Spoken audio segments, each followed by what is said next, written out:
You know that feeling? It happens twice a year. Some invisible switch gets flipped, and our whole day just feels off. Our alarms are wrong, our evenings feel totally different. So what is this strange ritual we call daylight saving time? I mean, it's a question we've all asked, right? Probably while blinking at a microwave clock we forgot to change. Why do we willingly put ourselves through this biannual disruption? Well, let's get to the bottom of this time-honored and time-altering tradition. So, first things first, let's get a sense of the scale here. Who's actually participating in this collective time warp with us? And just how common is it really? You know, if you live in North America or Europe, it's easy to assume that changing the clocks is just a universal rule, but it's not even close. The majority of the world, about 60% of all countries, they don't observe it at all. Most of Africa, Asia, and South America have just said no thanks and opted out of the whole experiment. Okay, so for the 40% of us that do go through this, what's the actual point? To really understand the debate that's happening today, we have to go back to the very core of what daylight saving time was supposed to do in the first place. The official definition is actually pretty straightforward. We move our clocks forward an hour, and boom, we get an hour of daylight shifted from the morning to the evening. But there's a huge misconception baked right into the name.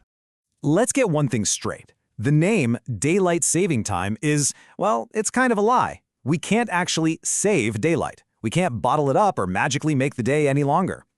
So here's the crucial point. It's all about reallocating a resource. Think about it. We're just taking an hour of sunlight from, say, 5 a.m. when most of us are fast asleep and removing it to the end of the day. This gives us more light for after-work stuff. It's really just time management, but on a massive national scale. All right, now we have to bust the biggest myth out there, that this whole thing was invented for farmers. It's actually the complete opposite. A farmer's schedule is run by the sun, not the clock. Cows don't care what time it is, they need to be milked when they need to be milked. So suddenly shifting the clock by an hour, it just threw their entire sun-based world into total chaos. So if it wasn't for farmers, then who was this for? Well, the real origin story has nothing to do with agriculture and everything to do with war. Germany was the first entire nation to adopt it back in 1916. The idea was to try and conserve coal for the war effort. The concept started to catch on, but for decades it was just a total mess of local rules, creating what people called a chaos of time. The US didn't standardize it until 1966. But whatever its original purpose was, in our modern, data-driven world, we're learning that this twice-a-year shift comes with some very real and, frankly, very surprising hidden costs. You see, that one lost hour of sleep in the spring isn't just an inconvenience. Get this. Research has found a shocking 24% spike in heart attacks on the Monday right after we spring forward. It links that abrupt change directly to our cardiovascular health. And the danger doesn't stop there. It extends to our roads. Studies show a consistent 6% jump in fatal car accidents in the days right after we lose that hour. And it makes sense, right? You've got a whole population of sleep-deprived drivers getting behind the wheel at the same time. And the fallout is just widespread. The time change messes with our internal body clocks, our circadian rhythms. That's the natural 24-hour cycle that tells us when to sleep and when to wake up. And that one jarring disruption can tank our sleep quality for weeks, which leads to lost productivity and creates logistical nightmares for everything from international travel to automated billing systems. It's so much more than just feeling a little groggy. So, given all these clear costs, it's really no surprise there's a growing global movement to finally stop changing the clocks. So let's take a look at the fight to lock them in place, for good. For some places, life without the switch is already a reality. Take Arizona, for example. They opted out way back in 1968. I mean, in a scorching hot climate, the absolute last thing people wanted was an extra hour of blistering sun in the evening.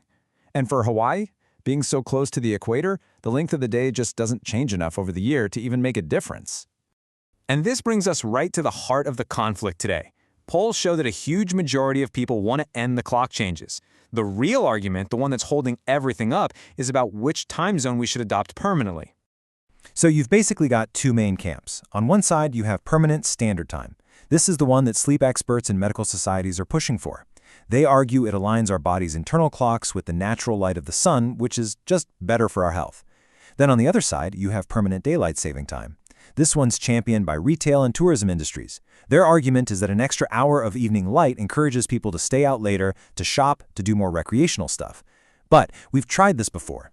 The U.S. switched to permanent DST back in 1974 during the energy crisis, and it was deeply unpopular. Parents were terrified of sending their kids to school in the pitch-black winter mornings.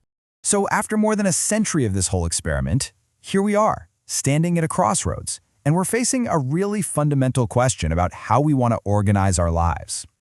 Ultimately, the entire debate really just boils down to this. What should our time be tied to? Should it be the natural, solar cycle that governs our biology? Or should it be the economic and social schedules of our modern world? It's a question of time that, for now, we still haven't answered.